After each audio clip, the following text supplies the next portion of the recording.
In this video, we'll talk about the August 2020 Visa Bulletin. Today is Monday, July 20th, and the Visa Bulletin finally came out.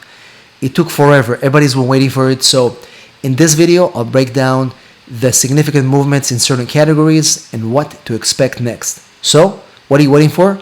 I'll see you on the other side. In this video, we'll talk about the August 2020 Visa Bulletin. It finally came out and we've all been waiting for it because, as you know, as we come to the end of the fiscal year, October, everybody's anxious about visa movements, what's going to happen with priority dates, and what's going to happen with the remaining visas left in the fiscal year. So in this video, we'll talk about, in fact, I'm going to break down the family section. So we'll talk about the family categories, F1, F2A, F2B. We'll kind of go through each one of them. And then we're also going to make some predictions. And of course, I'm going to go through the employment base and look at some numbers. There's definitely been some movement and people that are stuck overseas and are not able to come.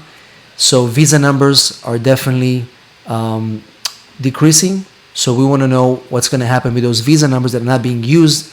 Are they actually going to pour them into the general pool? Some of the predictions that we have. So let's dive right in. But before that, if you're here for the first time, make sure to subscribe to our channel. Click that bell to be notified. We release videos every single week.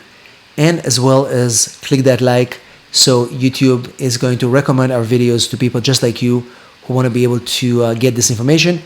Once again, if you're here for the first time, my name is Jacob Sapochnik, and I'm an immigration attorney located in San Diego, California. And I represent clients in all 50 states. And of course, whenever there are breaking news and things for you to know, we are here for you to make those videos. So let's jump right into the Visa Bulletin. And in fact, let me start with the employment-based one. So if you look at the employment-based categories at a glance, you can see that EB1 China advanced almost 6 months to February 8, 2018. EB1 India advanced 9 months, that's a lot, to the same date. If you look at EB2 China, it advanced by more than 2 months to January 15, 2016, and EB2 India remained the same at July 8, 2009. EB3 worldwide, which is important as well for those of the nurses that are coming in here, almost 1 year to, that's huge advancement, to April 1st, 2019. And EB3 China advanced by almost 8 months to February 15, 2017. As well as EB3 India advanced 4 months. Take a look at it, 4 months to October 1st, 2009. EB5 China, of course, advanced 2 weeks to almost August 8, 2015, which is quite significant. And as well as EB5 Vietnam advanced by more than 2 months to July 22nd, 2017.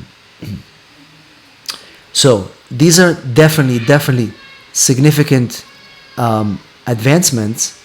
In this video, I'm focusing mostly on the final action dates in the Visa Bulletin because these dates are most relevant for understanding when applicants will eventually receive their green cards. And as of now, we're not sure if USCIS is going to choose final action dates or dates for filing for employment-based cases. That will be determined probably in the next few days because today we've done the video as soon as it came out, and I'll make sure to update you on how adjustment of status inside the United States are going to take place. As you can see, the major changes in the employment-based category is EB3 advance of more than a year and EB1 for about 6 months or so. So that's huge. And again, it's very difficult to get more predictions, but maybe because less people are coming in, there may be more visas available. So we will be expecting to see more advancement and more movement in employment-based categories as well in the September Visa Bulletin, hopefully. So let's see what's happening in the family bulletin as well. Once again, In the family categories, we're looking at the final action dates. For the purpose of this video, this is the one that is important to look. Most likely, our people are going to be able to get their green cards from. So let's look at what's happening here.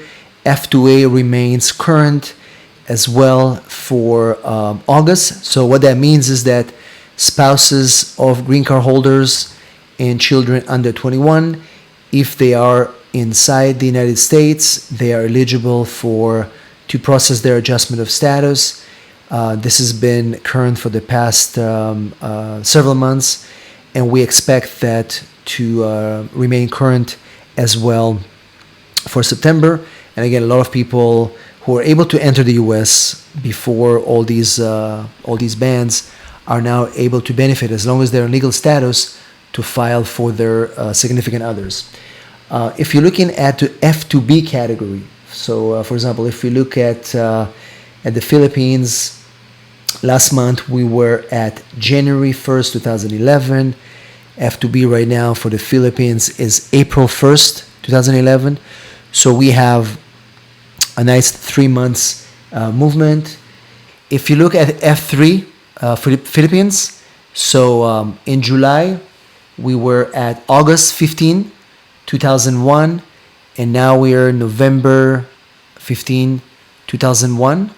So we definitely have slight movement there, a few months. And F4 Philippines was at June 1st, 2001, and now we are at September 2001. So definitely 3-4 months advance movement.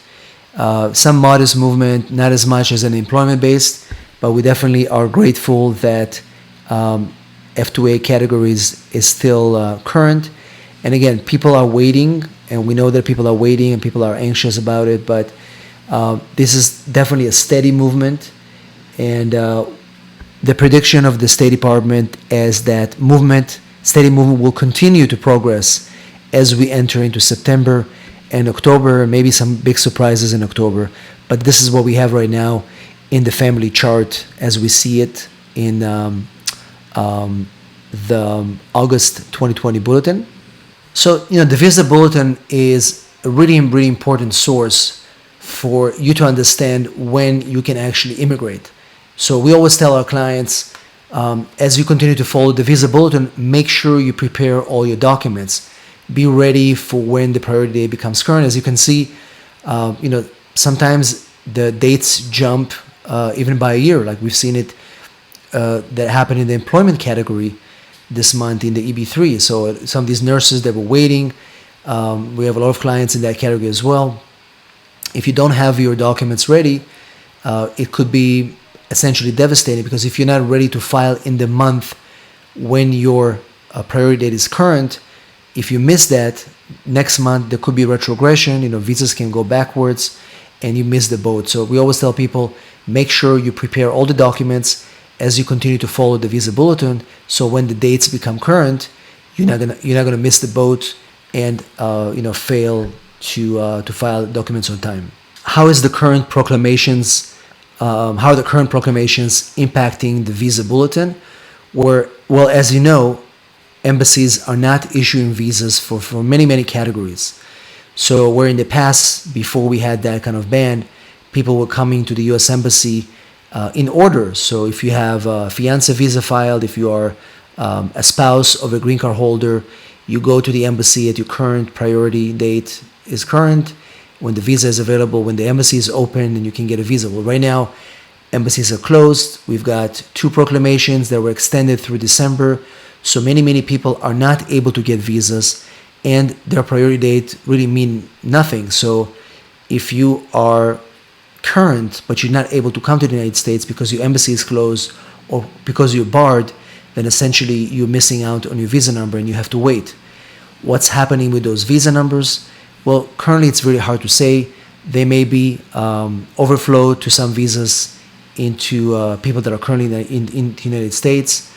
Again, we're hoping that this overflow of visas will create less of a backlog.